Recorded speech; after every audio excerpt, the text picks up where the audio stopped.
ভার্সিটির নতুন প্রফেসরকে থাপ্পড় দিয়েছে সেই ভার্সিটির স্টুডেন্ট জাইমা। শুধু থাপ্পড় দিয়ে থেমে যায়নি, এগিয়ে এসে হাসি মুখে বলে ওঠে, কি রে গোলামের পুত, আমাকে অপেক্ষা করিয়ে এত দেরিতে আসলি কেন? হাসি মুখে কথাটা বলে সামনে এগিয়ে প্রফেসর ইশরাক খান মর্মর মুখের দিকে তাকাতেই জাইমা ভয় পায়। ইশরাক জাইমার দিকে চোয়াল শক্ত করেই তাকিয়ে আছে। জাইমা ইশরাকের ভয়ঙ্কর রাগী চাহনি দেখে নিজের চোখ মুখের অবস্থা পরিবর্তন করে নেয়। ইশরাক তার দিকে তীক্ষ্ণ দৃষ্টি নিক্ষেপ করে গুরুগম্ভীর স্বরে তেজ বজায় রেখে বলে, হোয়াট? নিজের ফ্রেন্ডের জায়গায় অন্য কাউকে দেখে জাইমা ভড়কে যায়। মর্ম যে প্রফেসর সেটাও সে জানে না, জানবে কি করে? ফার্স্ট ইয়ার ফাইনাল ড্রপ দিয়ে 1 বছর গায়ে হাওয়া লাগিয়ে ঘুরেছে, এখন আবার ভার্সিটিতে পড়ার ইচ্ছে হয়েছে, সেজন্য পুনরায় ভর্তি হয়। জাইমা ডানে বামেই তাকায়, নিজের ফ্রেন্ড ভেবে পেছন থেকে মর্মর কাঁধে থাপ্পড় দিয়েছে সে, ভেবেই চোখ মুখ খিচে নেয়। ইশরাক জাইমার দিকে ভ্রু কুচকে তাকায়। জাইমা তড়িঘড়ি করে বলে, সরি, আমি ভেবেছিলাম আমার ফ্রেন্ড সেম শার্ট তো, তাই বুঝতে পারিনি। আপনি গালি দিয়েছেন কেন? ওই, এগুলো হেল্পিং ভার্ব। ইশরাক কিছু বলার আগেই জাইমা দৌড় দিতে গেলেই ফ্লোরে জুতা স্লিপ কাটে। জাইমা গিয়ে পিছনের পিলারের সাথে ঠাস করে মাথায় বাড়ি খায়। মুহূর্তেই চোখ মুখ খিচে বন্ধ করে, মাথায় হাত দেয়। ইশরাক জাইমার দিকে তাকিয়ে আছে। জাইমা এক চোখ মেলে ইশরাককে দেখে, মেকি হাসি টেনে বলে, আসছি। ইশরাক কিচ্ছু বলে না। জাইমা মাথায় হাত ডলছে, দলতে দলতে নিজের ডিপার্টমেন্টের দিকে চলে যায়। ইশরাক জাইমার যাওয়ার দিকে তাকিয়ে রয়। ফার্স্ট ইয়ারের প্রথম ক্লাসে প্রফেসর ইশরাক খান মর্ম প্রবেশ করে। সবাই দাঁড়িয়ে সম্মান জানায়, তবে তাদের মাঝ থেকে দুটো মেয়ের কোনো খবর নেই। ইশরাকের নজর আসে। জাইমা হাত নাড়িয়ে নাড়িয়ে পাশের জনের সাথে কী যেন গল্প করছে, দেখে মনে হচ্ছে দিন দুনিয়ার কোনো খবর নেই। ইশরাক তাদের দুজনকে একবার দেখে বাকিদের দিকে তাকায়, নিম্ন আওয়াজে বলে, সিট ডাউন। সবাই বসতেই ইশরাক জাইমার দিকে তাকায়, গম্ভীর কণ্ঠে বলে। Miss, stand up. জাইমা ইশরাকের দিকে তাকিয়ে অবাক হয়, এই লোকটা এখানে কি করছে আর কাকে দাঁড়াতে বলছে? ভেবেই জাইমা আশেপাশে তাকায়, কিন্তু কাকে দাঁড়াতে বলেছে বুঝেনি। যখন সবার নজর তার দিকে আসে সে বুঝে তাকেই হয়তো, সেই জন্য চোখ দিয়ে ইশারা করে নিজের দিকে। ইশরাক মাথা নাড়তেই জাইমা দাঁড়ায়, ঠোঁটের কোণে কৃত্রিম হাসি টেনে বলে, ময়শানি খাতম জাইমা। ইশরাক জাইমার দিকে তাকায়, পাশের জনকে ইশারায় বলে দাঁড়াতে। জাইমা নিজে দাঁড়ানো, পাশের জনকেও দাঁড়ানোর জন্য হাত টেনে দাঁড় করায়। ঠোঁটের কোণায় ঝুলন্ত মিকি হাসি। ইশরাক ঠোঁট নাড়িয়ে আওড়ায়, ক্লাস শুরু হওয়ার সাথে সাথেই নিজের ধ্যান জ্ঞান সব পড়ার দিকে রাখতে হয়। টিচার্সদের সম্মান দিতে হয়। বসে বসে হাত নাড়িয়ে গল্প করতে হয় না, মিস মৈশানী খানম।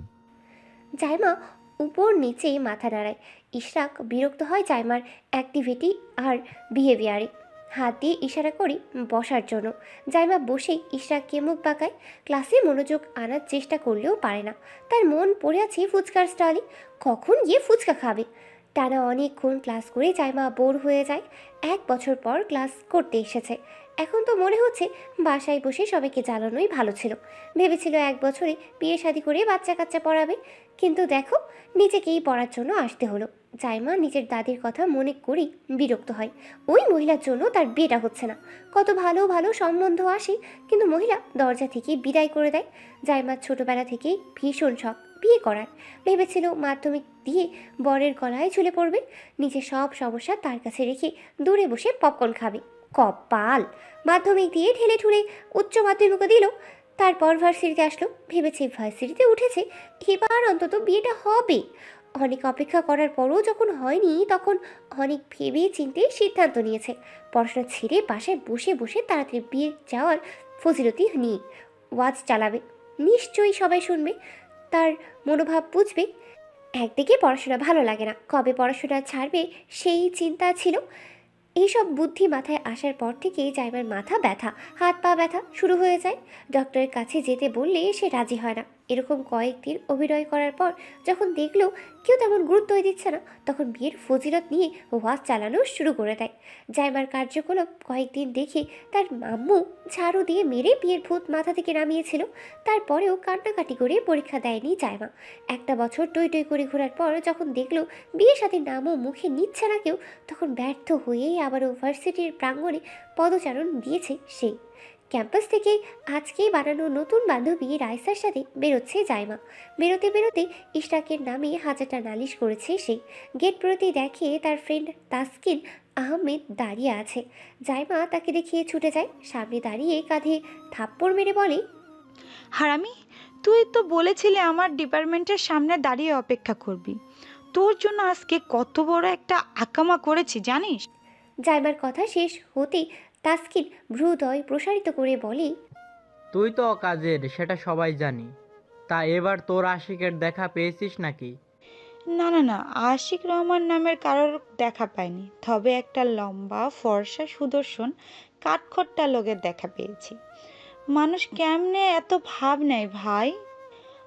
আমি কি তার সাথে পীড়িত করব যে আমার সাথে ভাব দেখাবে? আমার কি মনে হয় জানিস, বেটা প্রতিবন্ধী, কথাবার্তা ঠিক মতন বলতে পারে না। সেই জন্য তো চোখ দিয়ে হাত দিয়ে ইশারা করে দাঁড়ানোর জন্য আর বসার জন্য। আরে তুই কার কথা বলছিস? নাম কি জানি না, নতুন প্রফেসর। ইশরাক খান মর্ম? সেটা তো জানি না। তাসকিন আঙ্গুল নাচিয়ে বলে, 1 সেকেন্ড। কথাটা বলেই পকেট থেকে ফোন বের করে। ইশরাকের একটা ছবি জাইমার সামনে ধরে। জাইমা ছবিটা দেখি বলে ওঠে, এই এই সেই কাঠখোট্টা প্রতিবন্ধী। উনি একজন প্রফেসর। তাতে কি, এই ব্যবহার নিয়ে প্রফেসর হয়েছে? উনি ব্রিলিয়ান্ট স্টুডেন্ট ছিলেন। তোর মতো বিয়ের জন্য 1 বছর ড্রপ দিয়ে আবারও পড়াশোনায় ব্যাক করা ভণ্ড স্টুডেন্ট না। এই তোকে কি পড়াপানি দিয়েছে উনি? না কেন? তাহলে তার হয়ে গুণগান গাইছিস যে? তুই আমার ফ্রেন্ড তো। তাসকিন, তুই চেঞ্জ হয়ে গেছিস। আরে ইয়ার, আমি সেভাবে বলিনি। চুপ থাক তুই তোর প্রফেসর নিয়ে। কথাটা বলেই জাইমা ডানে বামে তাকায় না, হাত দুই পাশে নাড়িয়ে সোজা হাঁটা শুরু করে। রাগে গিজগিজ করতে করতে এগোচ্ছে সে। ইশরাক তার কার নিয়ে গেট দিয়ে বেরোচ্ছিল। জাইমার হনহনিয়ে চলে যাওয়া তার দৃষ্টিগোচর হয়নি। ইশরাক ভাবছে মেয়েটা হয়তো পাগল, নাহলে মাথায় নির্ঘাত সমস্যা আছে। তখন ইশরাকের কল বেঁচে ওঠে। পাশের সিট থেকে ফোন তুলে রিসিভ করেই বলে, হ্যাঁ মামি বলো। তোমার সাথে করে পোহাকেও নিয়ে আসো। ইশরাক কিছুক্ষণ চুপ থেকে জবাব দেয়, আমি ভার্সিটি থেকে বেরিয়ে গেছি। ও কি একা আসবে? I don't know, bye. কথাটা বলেই ইশরাক কল কেটে দেয়। ফোনটা ছুঁড়ে পাশের সিটে রেখে জোরে জোরে কয়েকটা শ্বাস নেয়। স্টিয়ারিং ঘুরিয়ে সামনে এগোয়। জাইমা যেতেই তাসকিন পেছন থেকে ডাকছে। জাইমা সে ডাক কানেই তোলেনি। সামনে হেঁটে যেতে যেতে তার ফোনটা বেজে ওঠে। জাইমা বিরক্ত হয়ে ব্যাগ থেকে ফোন বের করে। কে কল দিয়েছে দেখার জন্য ফোনের স্ক্রিনে তাকিয়ে হাঁটলে ইটের সাথে ধাক্কা লাগিয়ে সামনের দিকে ঝুঁকে যায়। হাত থেকে ফোনটা উত্তপ্ত পিছঢালা রাস্তায় পড়ে যায়। জাইমা পায়ের আঙ্গুলে ভীষণ ব্যথা পেয়েছে। হাঁটু ভেঙে বসে পায়ে হাত দেয়, নাক মুখ কুচকে নিয়ে। নিজের ফোনটা হাতে নেয়, উঠে দাঁড়ায়। এক কদম এগোতে গিয়ে দেখে তার জুতা ছিঁড়ে গেছে। জাইমা ডানি বামিয়ে তাকায়। সেই স্থানে দাঁড়িয়ে ফোনের স্ক্রিনে তাকায়। মুভি না, লাইভ ড্রামা দিয়ে সেভ করা নাম্বার থেকে কল এসেছে। জাইমা আওড়ায়। কল দিতে না দিতে অঘটন ঘটে গেল। জাইমা রিসিভ করে বলে, আমার জন্য নতুন বিয়ের প্রস্তাব এসেছে। না, তবে শীঘ্রই তোমার মনের আশা পূর্ণ করবে। তোমাকে বিশ্বাস করি না, বেইমানের ঘরের বেইমান। আমার বরকে হিংসা করো নাকি আমাকে? আমার বিয়েটা হলে তোমার সমস্যা কি? তাড়াতাড়ি বাসায় আসো। এত তাড়াতাড়ি বাসায় যেয়ে কি করব? বরের মুখ তো আর দেখবো না। বরের মুখ না দেখলেও বরের দাদির মুখ দেখতে পাবি। খোদার কাছে বিচার দমু, আমার মতন বিবাহযোগ্য নিষ্পাপ মেয়েকে বিয়ে না দিয়ে শ্বশুরবাড়িতে রাখার শাস্তি হিসেবে তোমার নাতনা জামাই খাম্বার সাথে বাড়ি খেয়ে হুশ হাসুক। বিবাহযোগ্য বউ শ্বশুরবাড়িতে রাখা কোন সুপুরুষের কাজ নয়? জামাই, তাড়াতাড়ি বাসায় আসো, তোমাকে একটা পাখি সন্ধান দেব। সত্যি? খুশি হয়ে বলে জাইমা। দাদি জবাব দেয়, হ্যাঁ, ডিটেলসে বলো। আমার বড় ছেলের নাতি। তার নাম কি? আমি তাকে দেখিনি। কি করে তোমার নাতি? আমায় বিয়ে করবে তো? তার নাম মমো। জাইমা থেমে যায়, ভ্রু কুচকিয়ে সামনে তাকায়। আজকে এক ইশরাক খান মর্মের সাথে দেখা হয়ে যা ঘটলো, অঘটন ঘটলো, এখন মর্ম নামের ছেলেকে বিয়ে করলে না না না, জাইমা এই মর্মর নামটাই বয়কট করে দিল। লাইফ পার্টনার থেকে শুরু করে কোনো বন্ধু বান্ধব মর্ম নামের কাউকেই বানাবে না। আর আত্মীয় স্বজন মর্ম নামের হলে সে তাকেই চেনে না। দম নিয়ে জাইমা দাদিকে বলে, বিয়ে ক্যান্সেল। ওই মর্মকর্ম ছেলেকে আমি বিয়ে করব না। তুমি অন্য পাত্র দেখো। তাহলে আমার এতদিনে পাশে এক জামাই আর 2-4টা আন্ডা বাচ্চা থাকতো। স্বয়ংবর হয়নি বলেই তো এখন আমি সিঙ্গেল গেলাম। শোন, আমার নাতি লাগে একজন। সেই জন্যই তো তার নাম মর্ম রাখা হয়েছে। বাজে একটা নাম। কল রাখো। কথাটা বলেই জাইমা নিজেই কল কেটে দেয়। মুখ গোল করে উপর নিচ ফু দেয়। ভীষণ গরম লাগছে, সেজন্য ব্যাগ থেকে ছোট্ট পাখা বের করে চোখে মুখে বাতাস দিতে দিতে খালি রিক্সা পেতে উঠে বসে। কিছুটা সামনে আসতেই দেখে ইয়া লম্বা জ্যাম লেগেছে। জাইমা বিরক্তিতে নাক মুখ কুচকে নেয়। এই গরমে রিক্সায় বসে ফ্যানের হাওয়া খেতে খেতে সামনে নজর আসতেই চোখ দুটো সংকুচিত করে নেয়, কারণ সামনে ইশরাক ঠান্ডা পানির বোতল হাতে তার গাড়ির দিকে যাচ্ছে। সাদা শার্ট এবং কালো প্যান্ট ইন করা, চোখে কালো চশমা, সিল্কি চুলগুলো কিছুটা কপালে বাড়ি খাচ্ছে, উজ্জ্বল ফর্সা মুখশ্রীতে খোঁচা খোঁচা দাড়ি। জাইমা ইশরাককে উপর নিচ পরক করেই বিরক্তিতে নিজের জুতোর দিকে নজর দেয়। এরপর নজর দেয় নিজের ফোলা আঙ্গুলের দিকে। নিজের মাথায় হাত দেয়। পিলারের সাথে জোরে সরেই বাড়ি খেয়েছে সে। আজকের দিনটাই খারাপ তার জন্য। এক তাস্কিরের জন্য আজকে এরকম লোকের দেখা পেল। ইস রে, না দেখেই থাপ্পড়টা মেরেছিল। যদি জানতো প্রফেসর, তাও এরকম গম্ভীর মুখ জাইমা কোনো কালে তার আশেপাশেও ঘেসত না। বাসায় এসে নিজের রুমে চলে যায় জাইমা। লম্বা শাওয়ার নিয়ে আয়নার সামনে এসে দাঁড়ায়। ড্রয়ার থেকে মলম বের করে পায়ের আঙ্গুলে মালিশ করে। জাইমা রুমে থাকতে থাকতেই তার দাদি উপস্থিত হয়। তখন জাইমা দাদিকে দেখে বলে, রাহেলা বানু, কি খবর? জাইমা দাদির কাছে এগিয়ে আসেন। পাশে বসে বলেন, শোন, এইবার মনে হচ্ছে তোমার বিয়ের সময় ঘনিয়ে এসেছে। জাইমা পা তুলে খাটের উপরে বসে। রাহেলা খানের কাঁধে মাথা রেখে বলে, ওটা রিজেক্ট করে দিয়েছি। নতুন পাত্র থাকলে বলো। না, আমার নাতি লাগে একজন। পুরোটা শুনে যাও। ওই মর্মকর্ম নামের কোনো ছেলেকে আমি বিয়ে করতে পারবো না। আচ্ছা, নামটা ঝাড়ো। ও জাপান থেকে পড়াশোনা করে এসেছে। তো তো কি?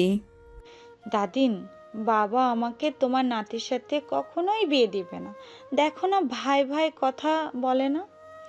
বড় ফুবু আর ছোট ফুবু ওই বাসায় যায়, এখানে তেমন আসে না। তোমার বাবা পুরনো ইতি এখনো ভুলেনি। আর না পুরনো কথা ফেলতে পারবে। হ্যাঁ বুঝলাম, কিন্তু তোমার ছেলের বউ, সে তো আমায় নিজের পুত্রবধূ হিসাবে নাও মেনে নিতে পারে, যেখানে আমার আম্মুর সাথেও তার কোনো যোগাযোগ নেই। আচ্ছা, তোমার নাতিকে আমি কখনো দেখিও নি, তার কথা খুব একটা শুনিও নি। এই বাসায় ওদের কথা ওঠাও নিষেধ। আর না কখনো ওই বাড়িতে গিয়েছি। এরকম ভাঙা সম্পর্ক তুমি কি করে জোড়া লাগাবে বলো? হয়তো তোমার নাতির গার্লফ্রেন্ড আছে, না হলে বিবাহিত। আমার নাতি বিয়ে করবে আর আমি জানবো না? তুমি এটা নিয়ে পরিকল্পনা করো, আমি তোমার জন্য নতুন নাতিন জামাইয়ের ব্যবস্থা করি। কথাটা বলে লাফঝাপ দিয়ে খাট থেকে নেমে পড়ে জাইমা। রাহেলা খান জাইমার যাওয়ার দিকে তাকিয়ে আছেন। ইশরাক বাসায় আসতে না আসতেই 2 বছরের একটা ছোট্ট মেয়ে এসে তার গলা জড়িয়ে ধরে। গালে চুমু দিয়ে মেয়েটা বলে, পাপ্পা এসে পড়েছে। ইশরাক ইরাকে কোলে তুলে হাঁটা ধরে। সামনে সোফায় গিয়ে ইরাকে নিয়ে বসে। তখন সেখানে উপস্থিত হয় ইরার দাদি রাজিয়া আহমেদ। ইশরাক তার মায়ের দিকে তাকিয়ে বলে, ইরার আম্মুকে ডাকো মেয়ে নিতে, আমি ফ্রেশ হতে যাব। রাজিয়া আহমেদ হাত বাড়িয়ে দিলে ইরা যায় না তার কাছে। উল্টো ইশরাকের গলা পুনরায় জড়িয়ে ধরে বলে, আমি পাপ্পার সাথে থাকবো, কোথাও যাবো না। ইশরাক ইরার 2 গালে আলতো করে হাত চেপে ধরে। গালে ঠোঁট ছুঁয়ে দিয়ে বলে, ইরা মামুনি ভালো, তোমার মাম্মিকে ডেকে তার কাছে যাও, পাপা রুমে যাব। ইরা ইশরাকের কোল থেকে নেমে যায়। ছোট ছোট পাশে হেঁটে দাদির কাছে যায়। ইশরাক উঠে দাঁড়ায়, সিঁড়ি বেয়ে উপরে উঠে নিজের কক্ষে যায়। রুমে এসেই দরজাটা লক করে ব্যালকনির সামনে রাখা সোফায় বসে সে। কাছের দরজা খোলা, পর্দাগুলো বাতাসে উথাল পাথাল ভাবেই উঠছে। রুমের এসি অফ থাকায় দরজা জানালা খোলা। ইশরাক লম্বা একটা শ্বাস দিয়ে উঠে দাঁড়ায়। ব্যালকনিতে এসে জাইমা কল দিয়েছে তার পুরনো বান্ধবী আলিশাকে। কল রিসিভ হতেই টুকটাক খোঁজ খবর নিয়ে জাইমা শুধায়, শোন আলু, প্রেম করে বিয়ে করব। এখন কিভাবে ছেলে মানুষকে সহজে ইমপ্রেস করা যায়? ইউটিউব দেখ, ভালো ভালো টিপস পাবি। সবটা ঘাটা শেষ, কিন্তু আমি ভাবছি এরকম প্রেম করব যে 2 দিনে সে দেওয়ানা হয়ে আমাকে বিয়ে করার জন্য চলে আসবে। মানে খুব তাড়াতাড়ি পড়াশোনার বোঝা ঘাড় থেকে নামবে। তুই বল, ছোট্ট একটা জীবনে এই ভার্সিটির প্যারা, অ্যাসাইনমেন্ট আর প্রেজেন্টেশন। আমি ইংলিশই পারি না, সেখানে প্রেজেন্টেশন কিভাবে দেব? বড় ঝামেলা তো। তুই একটা কাজ কর, কি কাজ? যেদিন প্রেজেন্টেশন থাকবে সেদিন অজ্ঞান হওয়ার নাটক করবি, পরেরটা পরে। এই সপ্তাহ পড়ে গেলেই শুনবো আমার প্রেজেন্টেশন আছে। কি ঝামেলা! আরে তোর যেই বুদ্ধি, ডানে বামে তাকিয়ে দিবি। আর অ্যাসাইনমেন্ট অল্প সময়ে কে করে দেবে? রিল্যাক্স, তুই ব্রিলিয়েন্ট কাউকে ইমপ্রেস কর, তাকে দিয়ে অ্যাসাইনমেন্ট লিখিয়ে নিবি। ইমপ্রেস করার জন্য তো ছেলে চাই আর সাথে সময়ও চাই। একদিনও তো কেউ আর ইমপ্রেস হয়ে যাবে না। তাহলে ছেলে খোঁজ। তুই একটা ছেলে দে। সর শালি, আমি কি ছেলের ব্যবসা করি নাকি? কোনো কাজের না তোর। জাইমা চিন্তিত হয়ে পড়ে। আলিশার সাথে টুকটাক কথা বলে কল কেটে দেয়। ব্যালকনি দিয়ে বাইরে তাকিয়ে দোয়া করে, হে মাবুদ, ভার্সিটির অ্যাসাইনমেন্ট আর প্রেজেন্টেশন থেকে মুক্তি দাও। মুক্তি হিসেবে বরের মুখ দেখাও। চিন্তিত জাইমা কী করবে ভেবে পাচ্ছে না। রুম জুড়ে পায়চারি করতে করতে দুটো আইডিয়া বের করে, একটা অ্যাসাইনমেন্টের জন্য, আরেকটা প্রেজেন্টেশন ফাঁকি দেওয়ার জন্য। কিন্তু এসব করে পায়দা কি? সে তো নাম্বার কেটেই দিবে। তার সিজিপি খারাপ আসবে, তখন তার আম্মু তাকে বকা দেবে, বাবাও বকা দেবে। জাইমা বিরক্ত হয় পড়াশোনা নিয়ে। কেন যে এই উচ্চশিক্ষিত পরিবারে জন্মগ্রহণ করতে গেলাম, পড়াশোনা ছাড়া কথাই নেই। এর মাঝে বেশ কয়েকদিন কেটে যায়। জাইমা ভার্সিটি গেলেও পড়াশোনায় তার সিরিয়াসনেস আসেনি। একটা না একটা দুষ্টুমিতে মেতেই থাকে সে। বাকি ক্লাসগুলোতে ভদ্র থাকলেও ইশরাকের ক্লাসে সে চাইলেও নিজের ভদ্রতা বজায় রাখতে পারে না। একটা না একটা অঘটন ঘটায়। সেদিন সামনে বসা মেয়ের সাথে কথা কাটাকাটি করতে গিয়ে এক প্রকার মারামারি লেগে গেছে সেই মারামারি ইশরাক এসে থামিয়েছে। জাইমা অল্পতেই বিরক্ত হয়ে গেছে ভার্সিটির প্রতি। মেয়েদের সাথে ভাব ভালো জমালেও সে তার আগের ফ্রেন্ড সার্কেলদের মিস করছে। হাড়ে হাড়ি টের পাচ্ছে 1 বছর ড্রপ দেওয়ার বেদনা। ফ্রেন্ড সার্কেল হারিয়েছে, পড়াশোনায় সিরিয়াস হতে পারছে না, তার উপর ইশরাকের সাথে দেখা। 2 দিন পর পর তাকে দাঁড় করিয়ে একটা না একটা কোশ্চেন করে, যার উত্তরে জাইমা হা করে তাকিয়ে থাকা ছাড়া কিচ্ছু করতে পারে না। সব চিন্তা ভাবনা মাথায় জ্যাম হয়ে থাকলেও সব সময় নিজেকে চিলমুট রাখতে চায় জাইমা। এই তো ক্লাসে বসে ফোন স্ক্রল করছে। ইশরাক ক্লাসে প্রবেশ করতেই জাইমা ফোন ছেড়ে সিরিয়াস হয়ে বসে। ইশরাক জাইমার সামনে এসে দাঁড়ায়, 2 হাত প্যান্টের পকেটে গোছে। জাইমা ইশরাককে দাঁড়াতে দেখে আলিফ বা তা সা যা আছে তা এই মুহূর্তে মনে পড়ছে, সব পড়ছে। না জানি দাঁড় করিয়ে কী অপমান করে। ইংলিশে একটা প্রশ্ন করলেই তো সে হাঁ করে থাকবে। যে ইংলিশের ভয়ে সে প্রেজেন্টেশনের দিন কিভাবে পালিয়ে থাকা যায় সে চিন্তা করছে। ইশরাক নিরীহ চাকুরিতে জাইমাকে পরখ করে, কণ্ঠস্বরে গাম্ভীর্যতা বজায় রেখে বলে, miss Moishani Khanam, stand up. Zaima দাঁড়ায়। ইশরাক স্বাভাবিক কণ্ঠেই আওড়ায়, আপনি বলুন, একজন মানুষের মৌলিক চাহিদা কয়টি? এত সহজ প্রশ্ন শুনে জাইমা খুশি হয়ে যায়। এতদিন একটা প্রশ্নেরও জবাব দিতে পারেনি। আজকে এই সহজ প্রশ্নের জবাব দিয়ে ইশাককে বুঝাবে সে ছোটবেলায় পড়াশোনায় ভালো ছিল। এখন জাইমা ভীষণ উদ্বিগ্ন হয়ে জবাব দেয়, একজন মানুষের মৌলিক চাহিদা 6টি। জাইমার উত্তর শুনে ইশাক ভ্রুদয় কুঞ্চিত করে নেয়। বাকিরাও হাঁ করেই তাকিয়ে আছে। জাইমা সবার দিকে তাকায়, ভাব নেয়। অসাধারণ প্রতিভার একটি উত্তর দিয়েছে সে। ইশরাক হতাশ হয়ে বলে, তাহলে বলুন 6টি মৌলিক অধিকার কি কি? জাইমা হেসে বলে, খাদ্য, বস্ত্র, বাসস্থান, শিক্ষা, চিকিৎসা এবং অঙ্ক ইংলিশ জানা একজন শিক্ষিত স্বামী। আপনি এসব মৌলিক চাহিদা কোথা থেকে শিখেছেন? ফেসবুক থেকে। ফেসবুকের পোস্ট দেখেছি মানুষের মৌলিক চাহিদা 6টি। ইশরাক এবার কি বলবে খুঁজে পেল না। জাইমা উত্তর দিয়ে সবার দিকে তাকিয়ে হাসে, কেউ কেউ মুখ টিপে হাসছে। ইশরাক জাইমার আনন্দ মিশ্রিত মুখটা পরখ করে বলে, ছোটবেলায় আপনার কোনো ড্রিম ছিল? ইশরাকের প্রশ্ন শুনেই জাইমা চটজলদি বলে, অবশ্যই ছিল, অনেক বড় স্বপ্ন ছিল। এই স্বপ্ন এখনো দেখি আমি। কি সেটা আমরা জানতে পারি?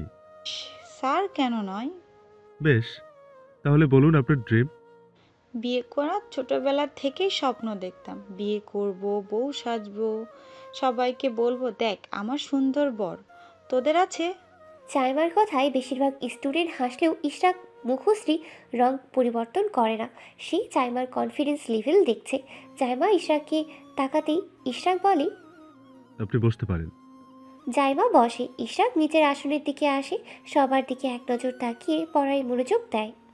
একটা টপিকের উপর অ্যাসাইনমেন্ট করার জন্য নির্দিষ্ট তারিখ দিয়ে দেয় ইশরাক। এই তারিখের মধ্যে সবার অ্যাসাইনমেন্ট জমা হওয়া উচিত। 1 মিনিটও নড়চড় যাতে না হয়, তাহলে সে নাম্বার দেবে না।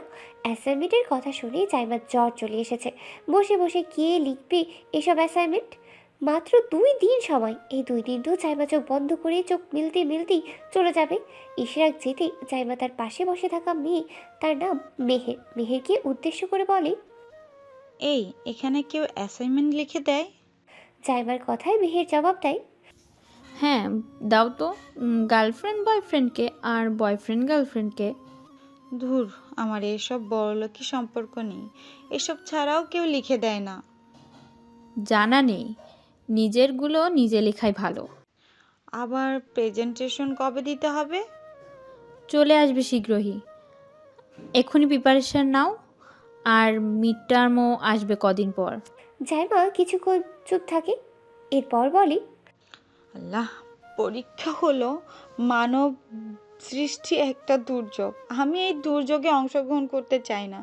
আমি আমার স্বামীর বুকে থাকতে চাই। বাসায় গিয়ে বলো। জাইমা নড়ে চড়ে বসে, হাত নাড়িয়ে বলে, পাক্কা 365 দিন বলেছি, শোনেনি কেউ, সেই জন্য আবার ভার্সিটিতে আসতে হলো। আহারে, এত ধৈর্য তোমার। বিয়ে বলে কথা, শোন, কিছু পেতে হলে ধৈর্য ধরতেই হয়। আমিও ধরছি, কিন্তু মনে হচ্ছে আরও ধৈর্য ধরতে হবে। সব কথার শেষ কথা, আমি বিয়ে করব। তুই বল, বিয়ে করলে এত প্যারা থাকতো? ফিউচার প্ল্যানিং, পড়াশোনা, অ্যাসাইনমেন্ট, প্রেজেন্টেশন, এক্সাম, ঝামেলা সবই তো একেবারে মিটমাট হয়ে যেত। জাইমার লম্বা কথায় মেহের মনোযোগ শ্রোতার মতোও শোনে। জাইমা প্রচুর বকবক করা মেয়ে মানুষ, সেটা মেহের খুব ভালো করেই বুঝেছে। জাইমা মাথায় হাত দিয়ে তাকিয়ে আছে। এই অ্যাসাইনমেন্ট সে কবে কভার করবে? এইসবের জন্য চাই 2 মাস, কিন্তু ইশরাক দিয়েছে মাত্র 2 দিন সময়। কী ঝামেলা, কী ঝামেলা! সেদিন ক্লাস শেষে তাসকিন এবং মেহেরের সাথে বেরোয় জাইমা। দুজনের কাছেই ইশরাক নিয়ে একগাদা নালিশ করেছে। ইশরাকের মতো গোলামের পুত সে তার জীবনে একটাও দেখেনি। এখন তো বুলি হয়ে গেছে। ইশরাক মর্ম কর্ম কেউ না, সোজা গোলামের পুত। 2 দিন কেটে নবদিনের সূচনায় জাইমা নামাজ পড়ে দাদির রুমে যায়।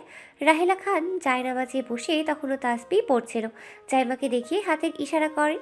জাইমা গিয়ে রাহেলা খানের সামনে বসে, দাদির দিকে তাকিয়ে বলে, রেহলা বানু, তাড়াতাড়ি দোয়া করে দাও, তাড়াতাড়ি যেন বরের সেবা করতে পারি।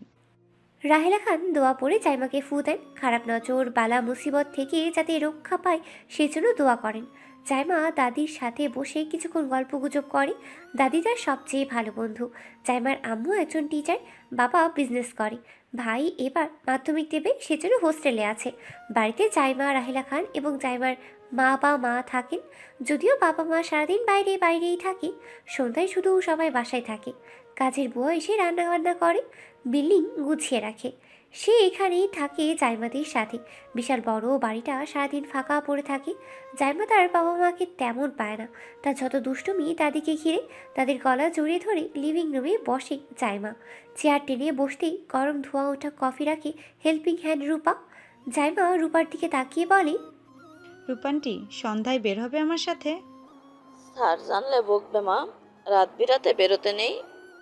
জাইমা চেয়ার ছেড়ে উঠে দাঁড়ায়, রূপার পাশে দাঁড়িয়ে তার কাঁধে হাত রাখে, সামনে তাকিয়ে বলে, বাবা কি বলবে? আমি রাজি করাবো, তুমি প্লিজ আমার সঙ্গ দাও। তখন উপস্থিত হন সাজ্জাদ খান, সাথে আছেন তার স্ত্রী জামিলা। জাইমা বাবাকে দেখে ভদ্র হয়ে যায়, চেয়ার টেনে বাবার সামনে চেয়ারে বসে। জামিলা মেয়ের দিকে তাকিয়ে বলেন, ভার্সিটি কেমন কাটছে? জাইমা বিরক্তিতে নাক মুখ কুঁচকে নেয়, মেকি হাসি টেনে বলে, যাচ্ছে। পড়াশোনায় সিরিয়াস হও, একটা বছর ড্রপ দিলে, এখন এসব চিন্তা ভাবনা মাথা থেকে ঝেড়ে ফেলো। পড়াশোনা যে কঠিন, তার চেয়েও কঠিন হলো পরীক্ষা। পরীক্ষার মতন মানব সৃষ্টি দুর্যোগ আর দ্বিতীয় নেই। জাইমার কথায় তার বাবা সাজ্জাদ খান জামিলার দিকে তাকান। তিনি মেয়ের কথায় কাট কাট গলায় জবাব দেন, 1 বছর অনেক ফাঁকিবাজি করেছে, এখন পড়াশোনায় মনোযোগ দাও। মনে রেখো, তোমার বাবা ভার্সিটি গিয়ে তোমার অ্যাক্টিভিটিস সম্পর্কে খোঁজ খবর নেবে। চলছে তো, ওই টিচার খুব খারাপ। মানুষের জীবন খুব ছোট, স্বল্প সময়, সেই জন্য জীবনের প্রতিটা মুহূর্ত কাজে ভালো লাগা উচিত, হাসি খুশি থাকা উচিত। কিন্তু এই অ্যাসাইনমেন্ট, ভার্সিটির ক্লাস কে জীবন বরবাদ করার কোনো মানে হয়? একদমই না। কিন্তু কি করব, কপালে তো সুখ নেই যে জীবন উপভোগ করব। তার চেয়ে ঝামেলা আর প্যারা উপভোগ করি। জাইমার এক নাগারে বলা কথা শেষ হতে না হতেই সে পানি পান করে। পুনরায় কথা বলতে যাবে, জামিলা তাকে থামিয়ে দেয়, চোখ রাঙিয়ে বলে, অনেক বলেছ, এখন নাস্তা করে ভার্সিটি যাও। জাইমা চুপ। নাস্তা খাওয়া মনোনিবেশ করে। জামিলা মেয়ের দিকে এক নজর তাকায়, বুঝতে পারছে না তার মেয়ে কার মতো এত বাচাল আর চঞ্চল হলো। ভদ্রতার এর মাঝে উপস্থিত নেই। একটা মানুষ পড়াশোনা নিয়ে এত বেশি বিদ্বেষী প্রকাশ করতে পারে।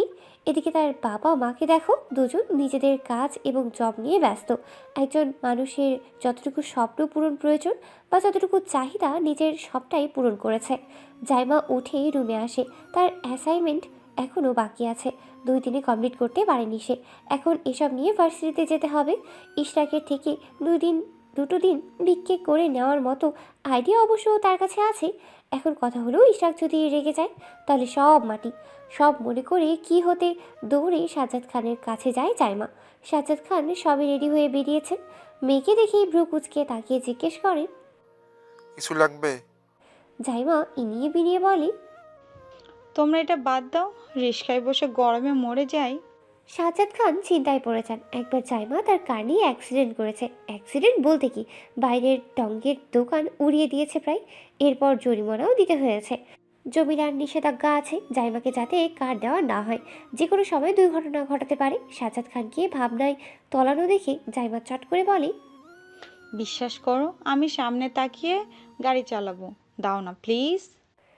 জাইমার কথায় সাজ্জাদ খান হেসে বলেন, বেশ, তোমার মা যাতে না জানে। জাইমা খুশিতে লাফ দিয়ে উঠে বলে, জানবে না। সাজ্জাদ খান কারের চাবি জাইমাকে দিয়ে বেরিয়ে যান। জাইমা চাবি পেয়ে খুশিতে রুমে চলে আসে। আয়নার সামনে দাঁড়িয়ে রং ঢং করে রেডি হয়ে নেয়। যাওয়ার সময় দাদিকে ডেকে বলে দরজা লাগিয়ে দিতে। জাইমা কার নয়ে বেরোয়, চোখে কালো চশমা, পরনে টুপিস, চুলগুলো হালকা কার্ল করে ছেড়ে রাখা, কাঁধের কিছুটা নিচ অবধি বড় তার চুল, তাতেও ব্রাউন কালার করা, বাঁ হাতে ঘড়ি। একেবারেই সাদাসিধেভাবে সেজে গুজে ভার্সিটির উদ্দেশ্যে রওনা হয় সে। খুব মনোযোগ দিয়ে ড্রাইভিং করছে জাইমা, কারণ এর আগের বার তো দুর্ঘটনা ঘটিয়েছে। তার সব সতর্কতায় পানিতে ডুবে যায় যখন গেটের সামনে এসে কারের সাথে নিজের কার সংঘর্ষ হয়। জাইমা স্টিয়ারিং ছেড়ে চেঁচিয়ে বলে, গোলামের পুত, বাপের গাড়ির কিছু হলে জরিপানা তুই দিবি, আমি না। ইশরাকের গাড়ির মিরর ভেঙে গেছে, সাথে পাশটায়ও লেগেছে। সেজন্য সে গাড়ি পেছনে নেয়। মুহূর্তে মেজাজ খারাপ হয়ে যায় তার। সাথের গাড়ির ড্রাইভার তো 1 নম্বরের অন্ধ, নাহলে এভাবে কেউ ঝড়ের গতিতে গাড়ি নিয়ে প্রবেশ করে? ইশরাক নিজের শখের গাড়ির কথা ভেবে গাড়িতে থাকা স্টিক হাতে নিয়ে বেরিয়ে আসে। তার হাঁটার মধ্যে তাড়াহুড়ো এবং রাগের একটা ভাব ছিল। এমনিতেই রেগে চোখ মুখের অবস্থা লাল করে নিয়েছে। এসে ভিতরের কাউকে দেখেনি। সোজা কারের সামনের কাজে কয়েকটা বাড়ি দিতে তাতেই ফাটল ধরে যায়। জাইমা হাঁ করে তাকিয়ে থেকে চশমা মাথায় তুলে রাগ নিয়ে বেরিয়ে আসে। ইশরাককে দেখে রাগ লুকিয়ে নেয়। গাড়ির দিকে তাকিয়ে ইশরাকের দিকে তাকায়। ইশরাক জাইমাকে দেখে প্রচণ্ড বিরক্ত হয়। অতিরিক্ত রুক্ষ কণ্ঠে বলে, এগুলো কোন ধরনের ড্রাইভিং? আমার গাড়ির কি অবস্থা করেছেন দেখুন। ড্রাইভিং না শিখে গাড়ি নিয়ে বেরোতে কে বলেছে? নাকি দেখাচ্ছেন আপনার গাড়ি আছে? কোনটা? অ্যাক্সিডেন্টলি হয়েছে তাই বলে আপনি আমার গাড়ির কাজ ভেঙে দিবেন? ভেঙেছি তো। এখন জরিমানা দিবেন, না হলে থানায় মামলা করব। জাইমার কথায় ইশরাক রাগবে না হাসবে ভেবেই পায়নি, তবে কাটকাট গলায় জবাব দেয়, করুন মামলা, কোনো জরিমানা দেওয়া হবে না।